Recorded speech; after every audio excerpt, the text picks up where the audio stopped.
So I just wanted to do a quick breakdown of the first assignment, really just for reference for anybody that wanted to see how I would do it and maybe optimize it and make all the functions look nice. Yeah, so we're just going to run through it. I'm going to comment some things out, or comment some things, and I'll post this later. So first things first, let's just, really all we're going to have to do is implement all of these functions. So I'm just going to copy the prototypes and throw them down here, and then we'll just implement them all. Okay, so the main body, just as a reminder, was already done. So it calls list by make mpg list by make hp and saved a file already for us, so we don't have to worry about any of the UI. And we'll just go through these as we go through them.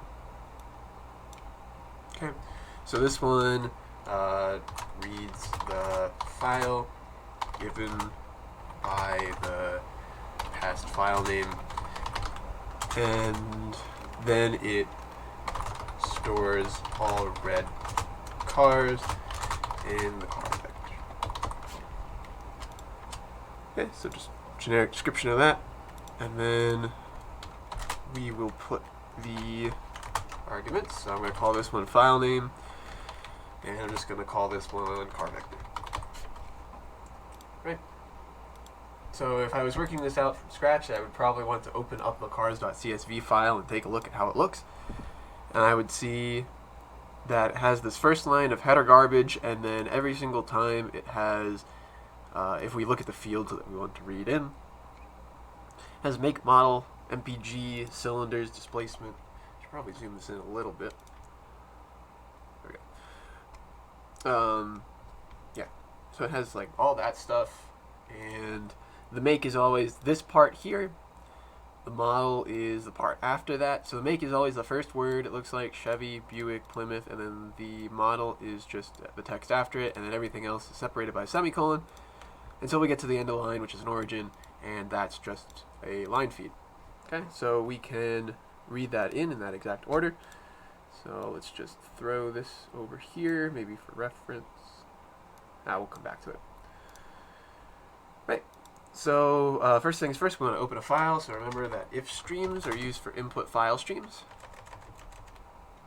I'm going to create an if stream called infile, and then I'm going to open a file with the name of the file name given.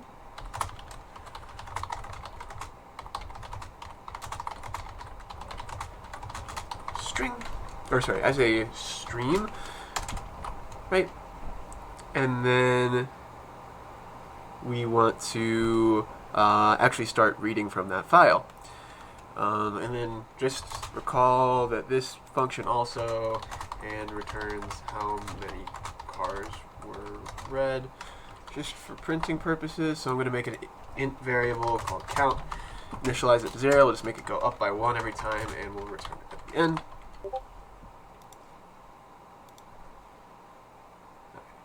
Gotta make sure, okay, no messages. Right, so let's just read in. So, one thing I saw a lot of people were struggling with was the fact that this was here. So CSV files put this garbage header at the top that's just used to label what the name of all of these are. So we're just gonna read this in and throw it out. So if you remember from class, I suggested that you use getLine, which requires a string and a iStream. So I'm going to create a temporary string variable, just call it str. And so the first thing I'm going to do is getLine from the input file, store it into the string, and it doesn't really need anything past that. So it's going to get the whole line, get the whole first line, and then we'll just throw it out. Overwrite it later. Okay. And then it's going to look a little bit strange, but I'm going to do something here. So I'm going to get, again, I'm going to get in file, str, and I'm going to get until I hit a space. So essentially, this is going to get the first make, and the reason that is because the make is always separated by a space here. Okay, and I'm doing that outside of the loop for a reason.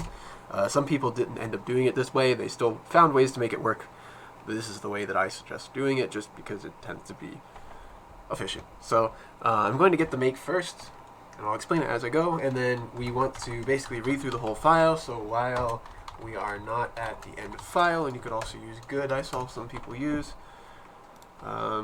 we do that. So we will loop until end of file, and then we'll just read it in as we see. So I already read the make in, so I should probably go to store it. So you didn't have to do it this way, but I put a car in here instead of outside. It's actually probably a little more efficient in C++ to do it this way, so I'm going to throw it out here. But I do usually recommend putting on inside for reasons we'll eventually see.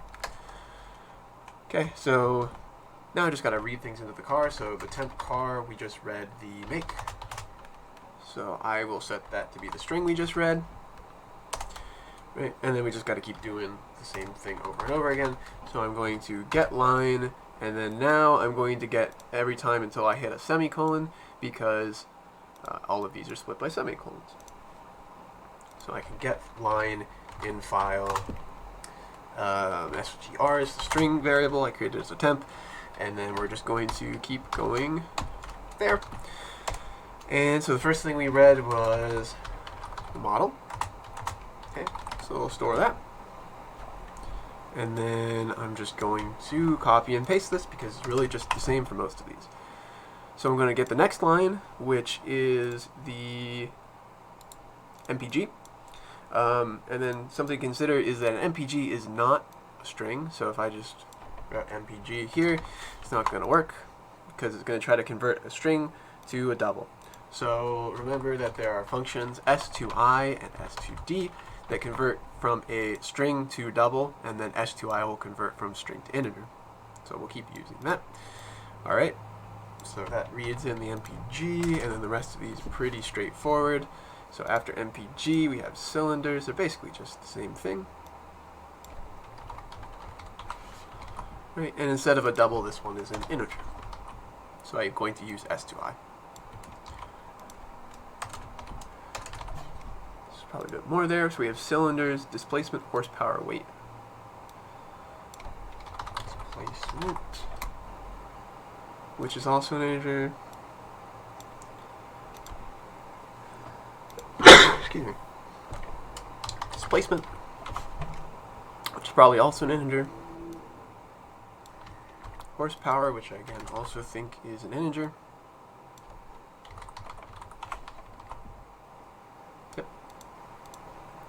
Horsepower, weight model. Weight model. Model is definitely an integer. I assume weight is as well. Yep. And then the last object is the origin, which again we notice is not separated by a semicolon because it's at the end of a line. It's separated by a line feed. So I'm just going to put a line feed here, although alternatively we could just do nothing like that. Right, and then the origin is a string. It's the country that it comes from, so it would make sense to make it a string. So we're going to just keep it a string, not do any conversions. Okay, so I hope this code's pretty straightforward. I think everybody got that part pretty much. So now that, you know, the part of why did I do this, the make, and then I get the first make outside of the loop. So before we actually do that, let's make sure, so the car is complete now, right? We set all the fields, they've all been read in and set, so I can put them into the car vector now that it's done. So I'm just going to take the car vector and push back the temporary car that I read. Add the car I read to so we read to the end of the vector. Great. So that's pushed. This isn't going to work correctly because I don't read the make again. I did it outside of the loop, so I'm going to read it one more time here at the bottom, and get the make for the next. Right. And so the reason I did this and again, a lot of people did this in different ways, which is totally fine, is if we read the next line early, the make of the next line, we will trigger end of file before we go back to the end of the loop. So if I go to the very end of the file, if I didn't do the make at the end, the last thing I would read would be US, and that was a successful read. So, I mean, it correctly gets US, as it should, and then the pointer for the file is right here where this cursor is. Let me zoom in a little bit, just to make it easy. So the pointer would be right there. And so end of file is only triggered when it gets a bad read. So that wasn't a bad read, so it wouldn't get triggered. So what I do is I read the next make on the next line early at the end of the loop, just to trigger end of file, because if there is no make, then it will fail the read, and we will get end of file to be set. And if the make is there, like on any of the other lines, it'll just get it and keep going correctly. Right, so that's why that's there. And then obviously the last thing we need to do, because we're returning this count variable, is count plus plus. Increment how many cars have been read. Okay, so that should take care of the read file function. Print car is already written, so I'm just going to copy and paste that.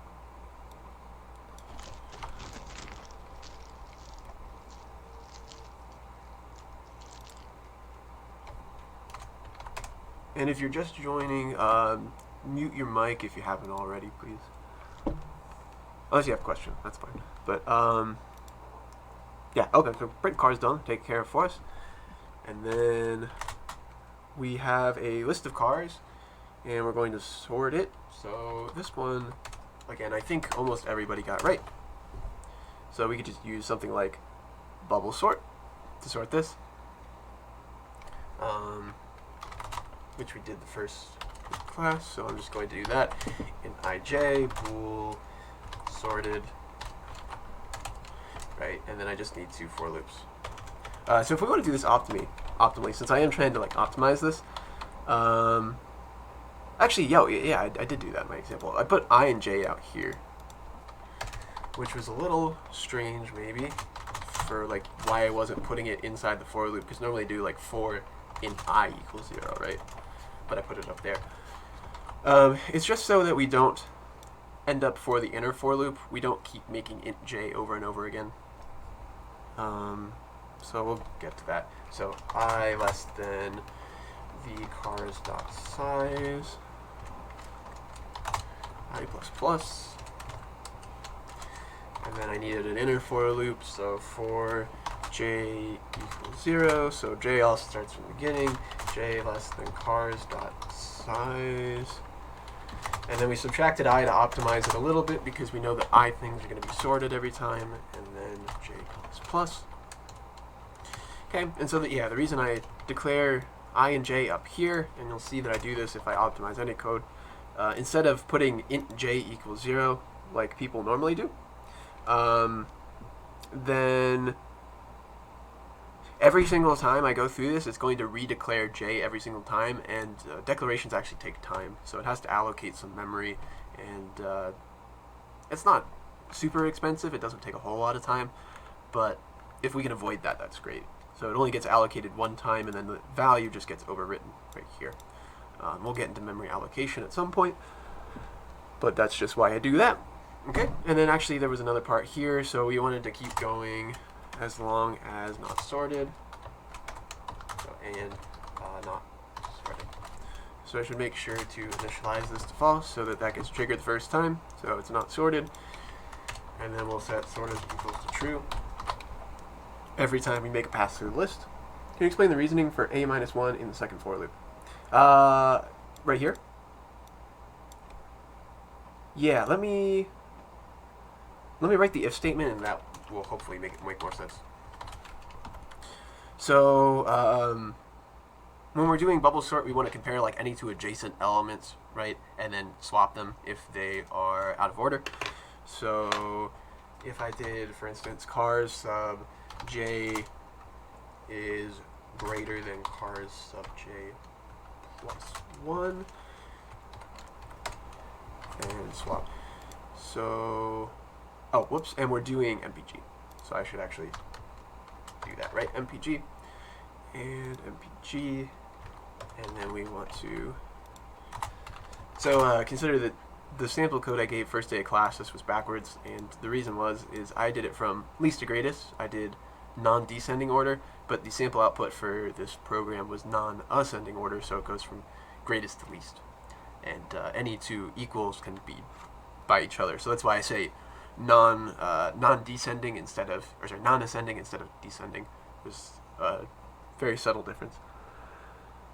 So if the two adjacent elements are out of order, we will swap. Okay, so the reason I do that -1 has to do with this. So consider if I was to go to cars.size instead of cars.size -1, then j would, the last element it would be cars.size -1, because that's the last element before cars.size. But if I do that, then cars.size -1 plus 1 is cars.size. So it's essentially, if I don't subtract by 1, I'm going to go out of bounds because I'm always checking the element to the right of my current element, right? So if I go to the very end of the array and I get to the last element, I'm going to check something that's out of bounds, and I'm going to potentially get an index out of bounds error if the compiler is good about it. So that's the reason I subtract by 1. And it will only really matter on the first loop, but on all the other loops it does save us 1 extra check, which isn't a big deal, but it's something helpful.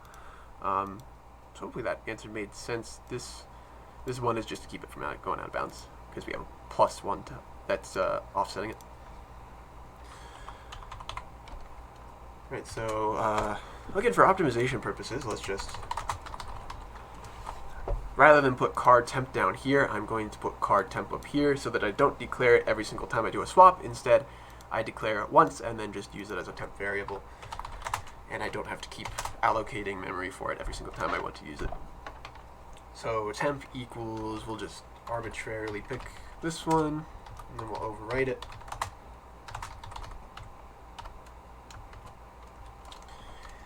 And then we will set car sub j plus 1 equal to temp. Cool. So that swaps it, so that should work. And then, good thing about sort list by HP is that it's basically just the same function. So I'm going to call this cars again, and then instead of MPG, we're just going to compare horsepower.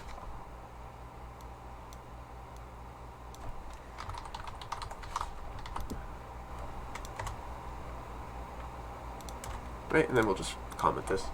So sorts the past car vector from greatest, we'll say, in non-ascending order based on their MPG. Okay, and make sure, I did see a couple people, make sure you do this, make sure you're not printing anything in here. When it says sort, all it should do is sort. So you want functions to do the bare minimum required to actually, do what their name implies or what their description implies. And the reason is we just don't want to do a whole lot of side effects the user might not expect whenever they call our function. So it's in good practice to just not do too much. Okay. So then the list by make MPG, this was probably the hardest function in the whole program, and there was something that was suggested in the Discord, and I think a lot of people ended up not doing it, but it wasn't on the rubric, so I didn't mark it down if you didn't have it. So we don't want to hard code any of the makes at all. I don't think that's a good idea just in general, because if we change our input file at all, then the program breaks. And we want to be as abstract as possible when coding. So this function, it will display a list of all of the makes to the user. Let them pick one and then sorts all of the cars that match the selected make. And this sorts all of the cars that match the selected make by, in this case, MPG and price. And then afterwards, it asks if the user wants to write to a file. Okay, and that's really what the second one's going to do as well. So I'm going to create a vector called cars here. And just consider that this is a constant. So I can't, and I think this was a point of trouble for a lot of people, I can't just directly sort this list of cars, and I really shouldn't, because we only want to sort a list of cars that matches the make that the user is given anyways. And not all the cars in here are going to have the make just because we have different makes. So we're going to need to create a new vector, and we'll get to that. So first things first, let's make a list of makes to display to the user. Okay, and ideally, since this function and this function are going to do the same thing, we would put this somewhere else and then just, reuse the code rather than copying and pasting like I'm going to do. In fact, let's actually throw this down here. So let's make more helper functions, and I'm going to do one that returns a vector of cars, and I'm just going to call it generate. Oh no, not a vector of cars, vector of strings. Generate make list.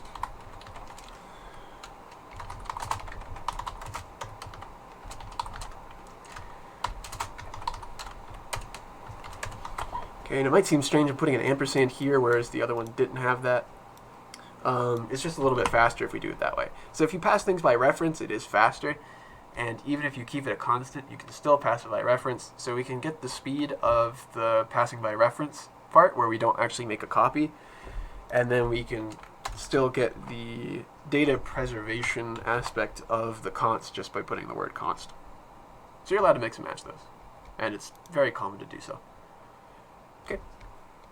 So I'm just going to create a vector of string called makes.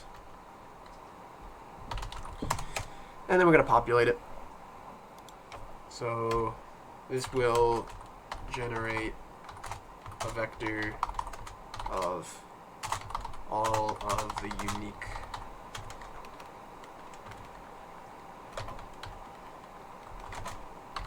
make names, which are strings. Okay. So what we need to do is we need to go through the whole cars vector, and we need to check all of the makes of every single one that we have. Okay, so I'm going to go through. So again, the way we'll do this, I'm going to put I and J up here, which is just for efficiency's sake. So for I equals 0, I less than cars dot size. Let's go through all of cars to check their makes. Okay, so we'll do that. And then I'm going to also create a Boolean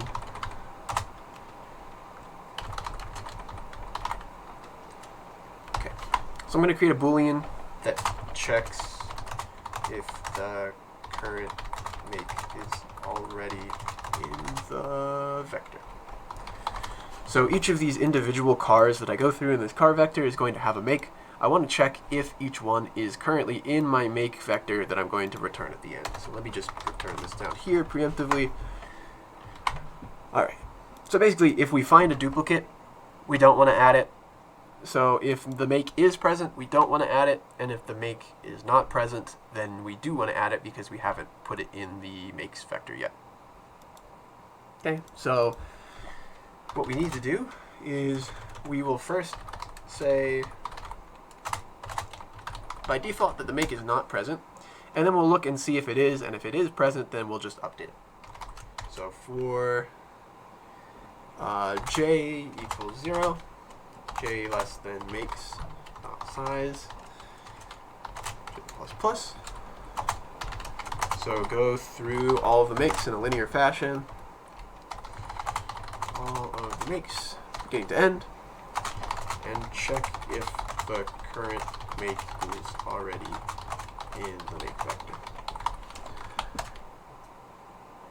Right, and so what I'm going to do here as well is and not make present.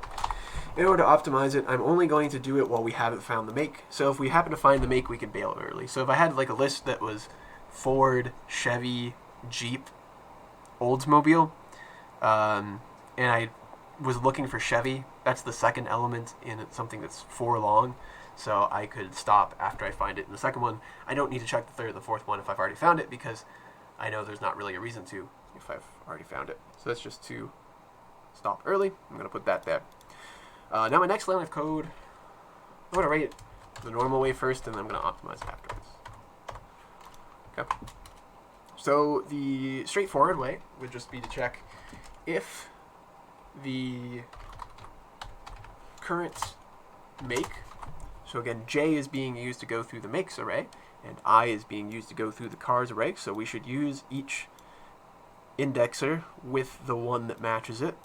So something very important to consider whenever you're coding is that if you do like an indexer in a for loop, you should probably be using it to index the thing that it's going to and from on the size. So I have make sub j, if that's equal to the current car, which is car sub I. Again, I is the indexer for cars, and we'll check it against the make of that car. Okay, so if they equal, then we would just say make present equals true. So if the car's make is in the vector, mark the make present flag as true because we found it. Right, and so what that'll do is it'll set this equal to true, and the loop will break early. So that's good, a little optimized. We'll come back to this in a second. I'm going to optimize it a little bit more. I just want to make sure it's at least straightforward for the time being. Right, so the next thing we want to do is we've finished checking through the make vector by this point. So this goes from j equals 0 to the size until we either hit it or reach the end. So if we hit it and found it, then make is going to be present and it's broken. But if we went to the end of it, make present would have never gotten set, which means we went from the beginning to the end and just never found the make at all, which means it's not present, which is why we set it to false by default here. So all we need to do is if make present, or rather, if the make isn't present,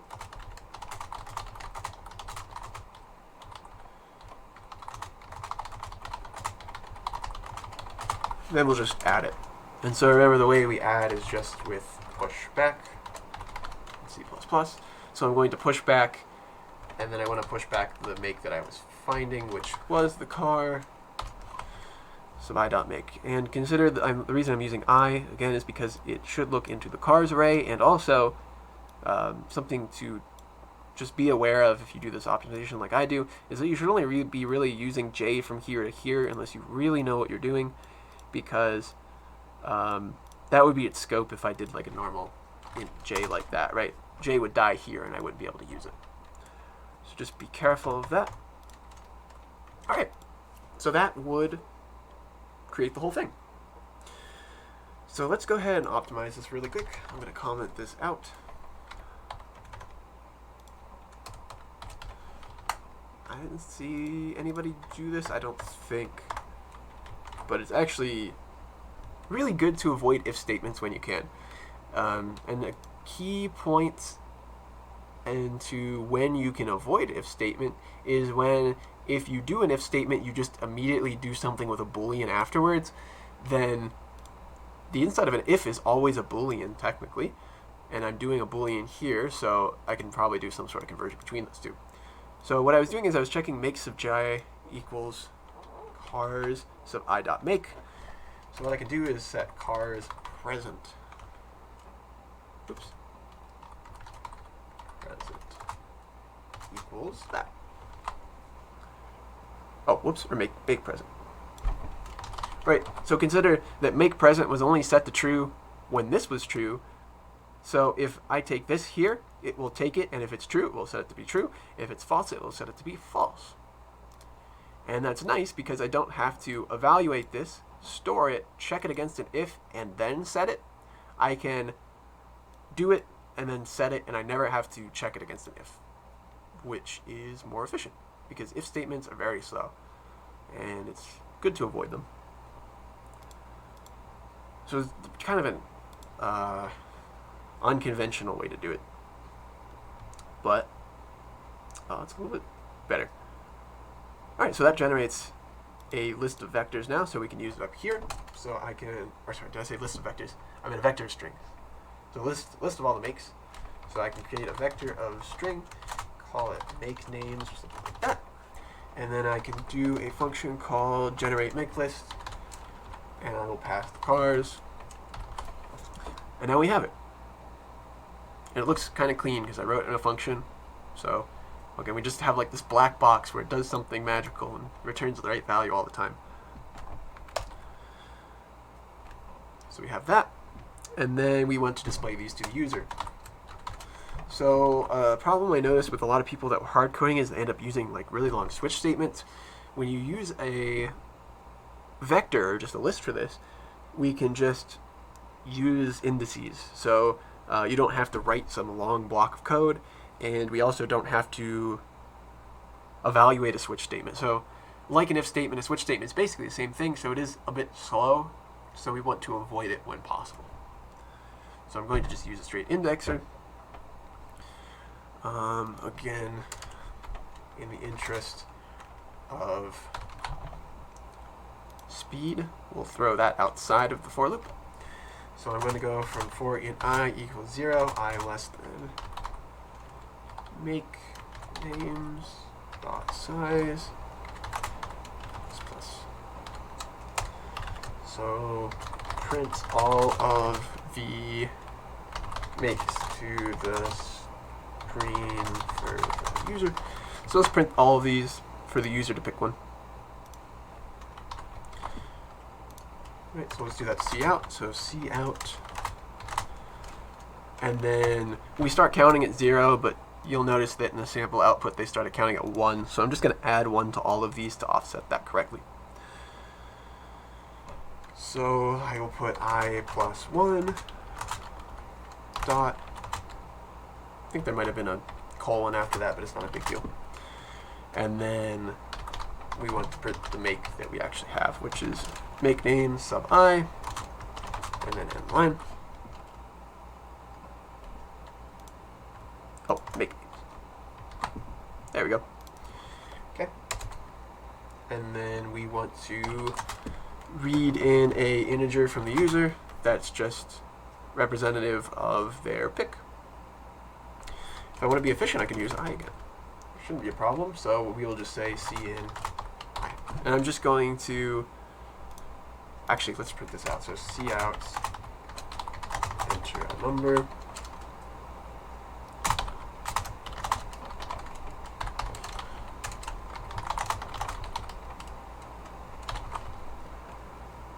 I'll probably do that. Okay. So let's read into I. I'm not going to do any error checking, but thank you to everybody who did. I'm just going to assume that they always type in a number and they're not doing anything bad. Right, so we get the number. Make sure that's not for class. Okay, we're good. Is it good practice to use the same variable like that? It is, at least for speed. For readability, maybe not, because maybe it's a little bit hard to keep track of the actual integers you're doing. Just consider it's not like a huge amount of time whenever I do a new integer declaration or anything like that. But it is more efficient to just reuse the same variables because I take up less space and I don't have to deal with the time required to actually say, this is where that variable goes in memory, this is how to deal with it. So there's two resource advantages to that, which are speed and time. Wait, same thing. Time and space. So it takes less time to allocate it if I just reuse the same one, and it takes less space if I just use one variable. Which for these programs is not a big deal. These are going to take, a few kilobytes, maybe a megabyte. It's not crazy, but just in general, it's a good idea. So let me comment this. So read the user's choice.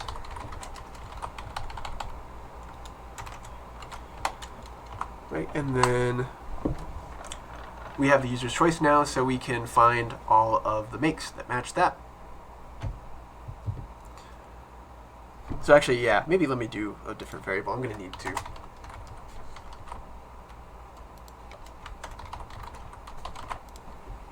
Because we're going to need another for loop down here, and I'm going to need choice at the same time.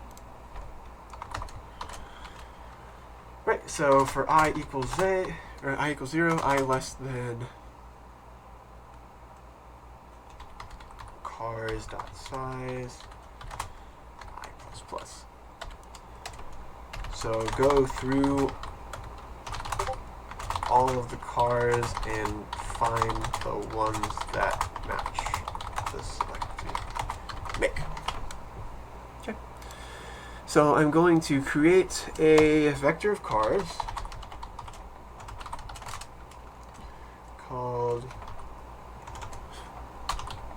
make match cars or something like that.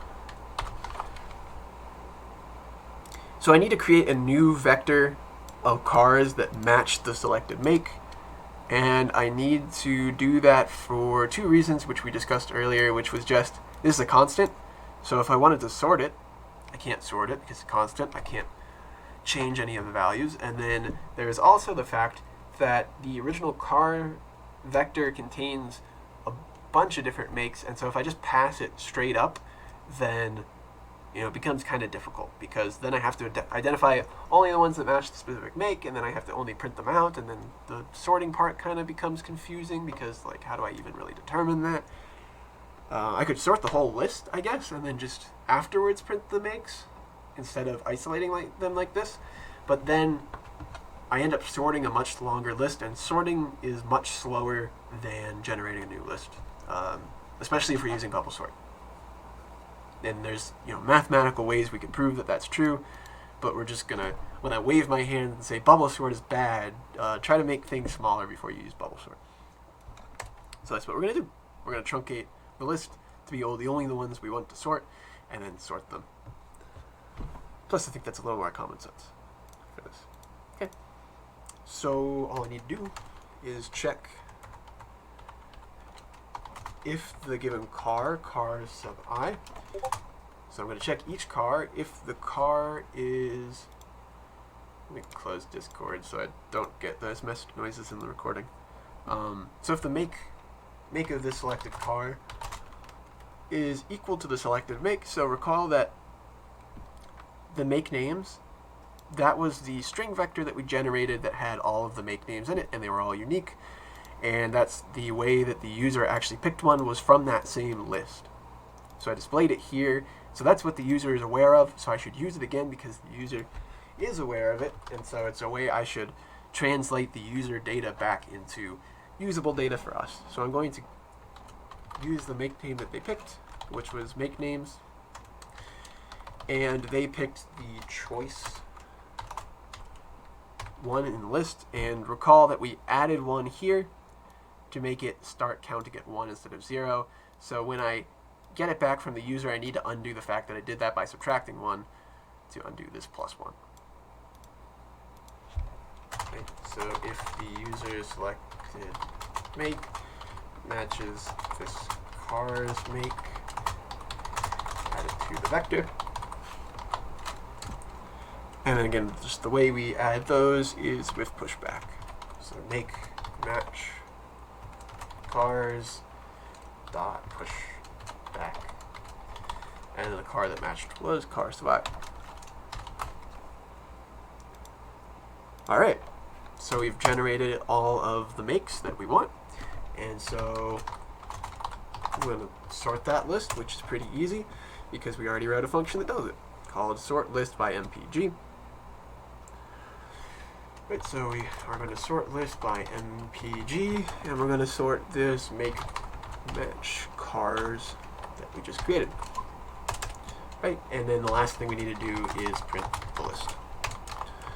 So for I equals 0, I less than cars dot, make match cars I plus plus. And you're noticing, hopefully, that the I that I declared at the top is starting to pay off because I didn't have to do int I, int I, int I every single time.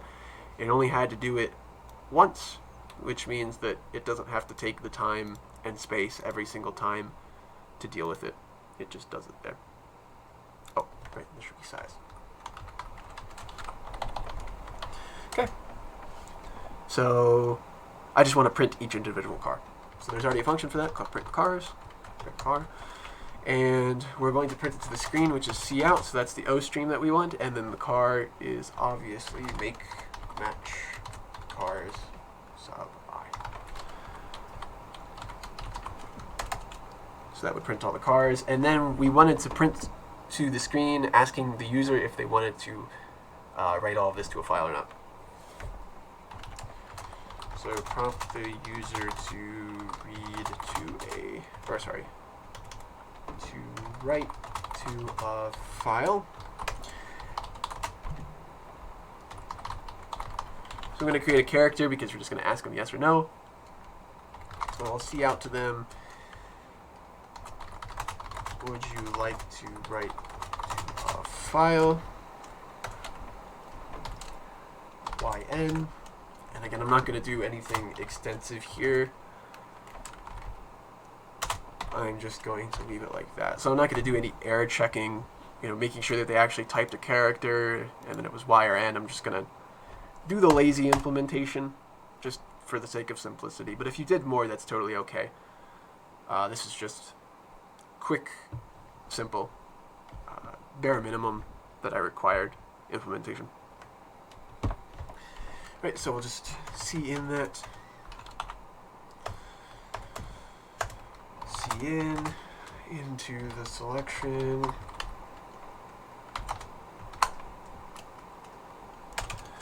And then we'll just say if selection was Y, then the user said yes. So if the user wants to print to a file, print to file. So then we should prompt them again for a file name. So inline. Actually, I should probably do that here. Put a line feed just in case we go back to main. So we'll say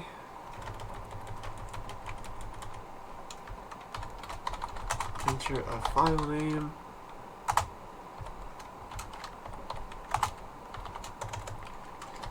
Need, and then we'll in. So I'm going to create a string. So I've been saying not to declare things inside of these brackets most of the time. In this case, it's kind of okay just because it's an if statement. And I don't think I have any strings that I can reuse. Unless I wanted to reuse space from a vector, but that's, I think, a little overkill, honestly. Okay, so we'll say string file.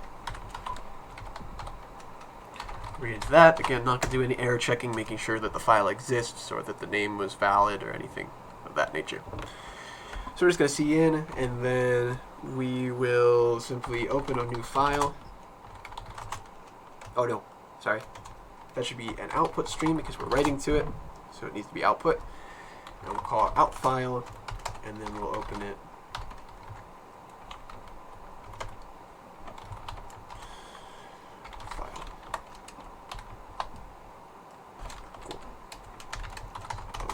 File the user wanted. And then we can basically just do the same thing. So if we're going to print all of the cars to a file, it's really just the same as printing to a screen, except instead of cout, we're going to write it to the out file. And that should be everything we need for that one. So this one was by far the hardest, and mine is a little bit shorter here because I used functions to help. And in fact, I would suggest writing this in a function to this whole part. Oh, no, sorry, not that part. Where is it? This whole part here, where you go through all the cars and find the ones that match. What am I thinking of? Oh, no, I was talking about this part. Yeah, I would recommend doing this part here that returns the Boolean as a function itself. It's usually built into most languages with the name contains, and it really just checks, is this thing already in the list or not? But C++, I guess, doesn't have that. So I would write this as a function.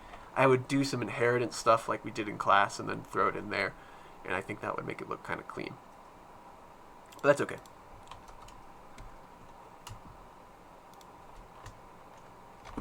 Okay, so list by make HP. Really just the same function. So I'm going to do the same thing. The only difference was that instead of sorting by MPG, this one's sorted by horsepower, which we already have written, so that's done. And I have to give a parameter name, so this is just going to be called cars. Okay, so that one's done. Saved files, pretty straightforward. Oh, you know what? I already wrote it. There it is. Saved file. And this is going to be a cars vector and then a file name.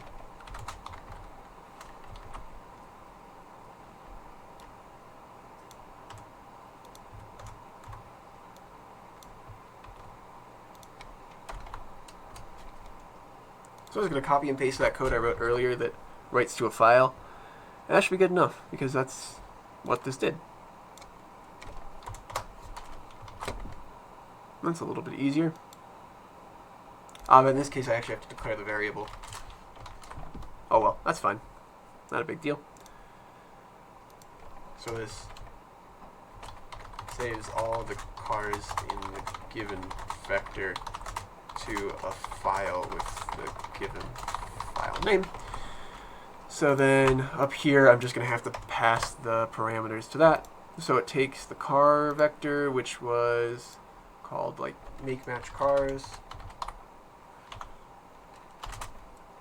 and I'm going to write it to the file named file.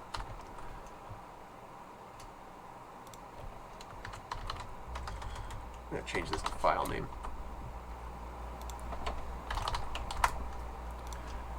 Okay, so if I change it here, let's just make sure I change it up here as well. Okay, a little bit cleaner. Alright, I think we only have one last thing to do, which is int selection menu, and that one was pretty easy. So if we go back to main, you'll see selection menu is just called at the top here every single time, and we have a integer that gets the user choice here, and then it does a switch statement where it checks the user input 1, 2, or 3, which if you remember, like the sample output, 1 was sorted by MPG, 2 was by HP, and 3 was just write everything to a file.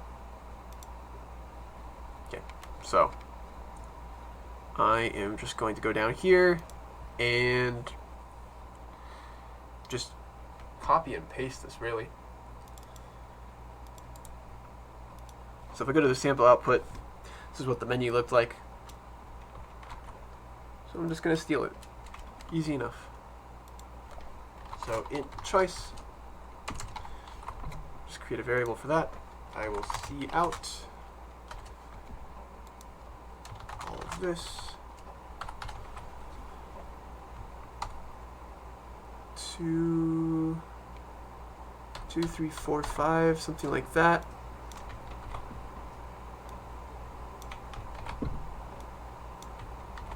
That's a little bit off, but that's okay. We'll fix all of this stuff.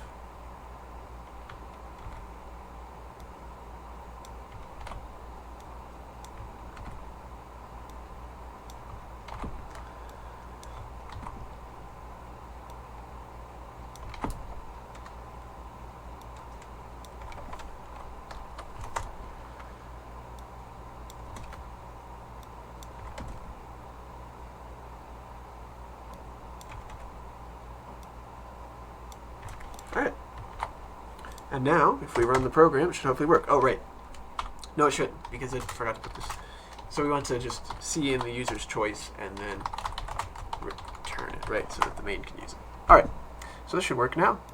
If I run it. Oop, wrong button.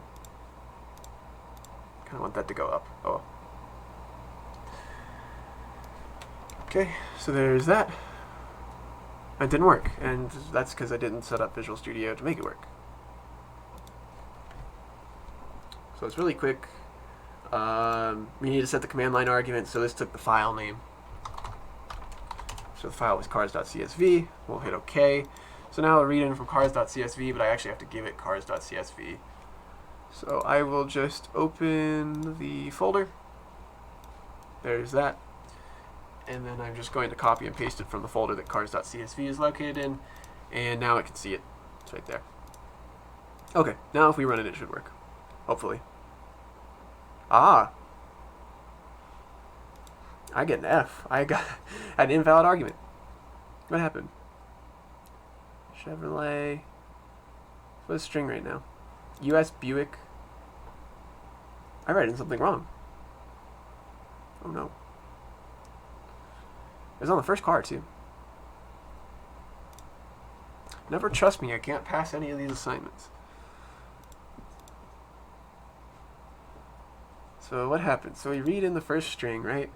Reads in the first line. And then we read in Chevy, set it. We read in Chevelle Malibu. We read in 18, 8, 307, 130, 3504, 70.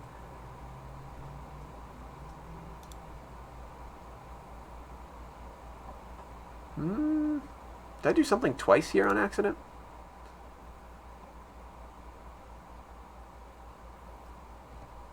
What did I do wrong? I guess I read one too many things? Or maybe I just forgot to read one. Maybe that's why. Cars.csv. I think I accidentally closed that. Let's reopen it.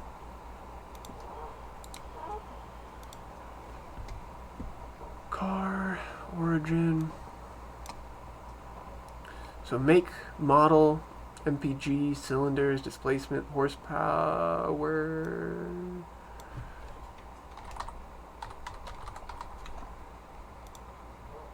Ah, I read in displacement twice, my bad. Okay.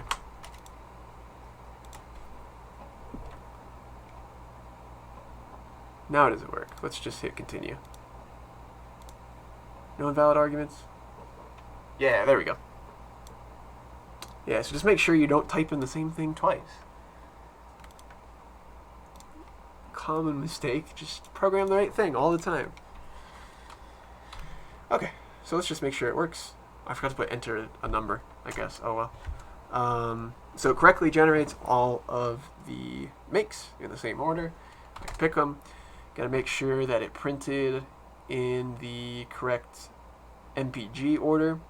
So 30, 25, 22.4, 26.4. Oh no, it doesn't work. I made a mistake somewhere. Unless this is sorting by horsepower, which I don't think it is.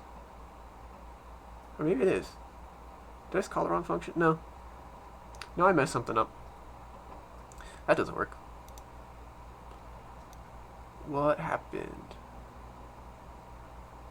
Obviously something wrong with my sort function.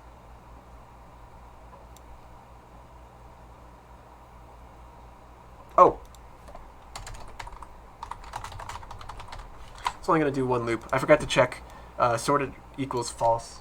Because remember, when we're doing bubble sort, if we do a swap, we know that the list wasn't sorted because we had to do a swap, which means something had to have been out of order.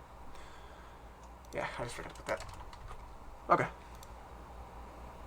Now it'll work. Maybe.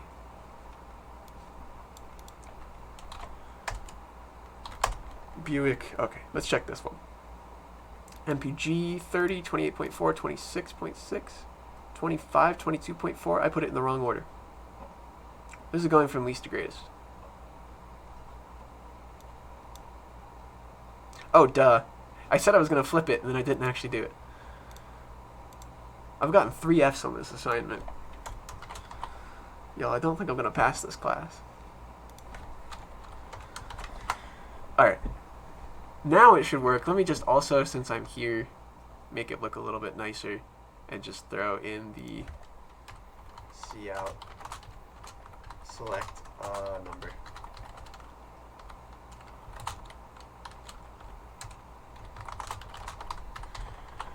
Okay, that should be a little bit better. This time for sure.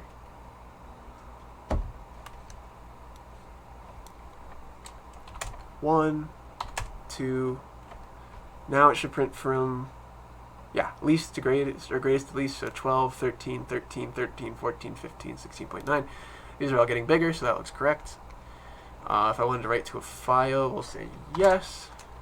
Prompts me, we'll say Buick.txt. Horsepower. Check this one.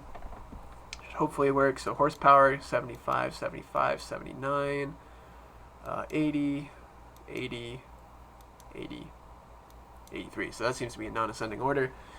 Okay, we'll just make sure that writing to a file works. So this one we'll call dodge.txt. And then we'll write everything. We'll write it to a file called all.txt, and then we'll exit the program. That all seems to work correctly. And then if I go to the folder that this is in, you'll see it generated dodge.txt, buick.txt, and all.txt. And hopefully they should all look great. So this looks okay for all, I think. This looks okay for Dodge. And Buick also seems alright. Okay. So, I think we're done.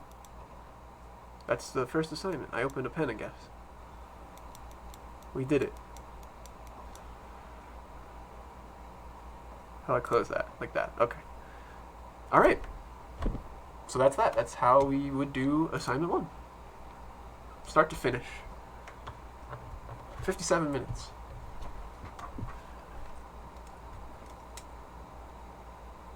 Are you going to do this for the next assignments? Probably. I'll probably do it for at least assignment 2. It kind of depends on how much free time I have after this. We had the day off of class, so I figured it was at least good to do something. Just optional.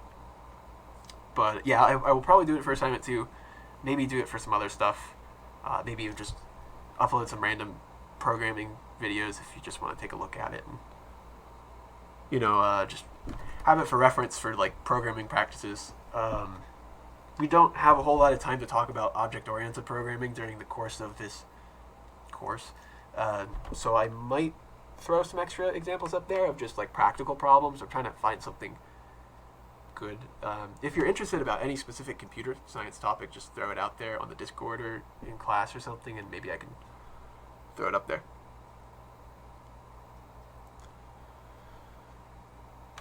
Okay. So if anybody has any questions, I guess just let me know. If not, we did it. I'm going to post it on Canvas, and then you can take a look at it if you really want to.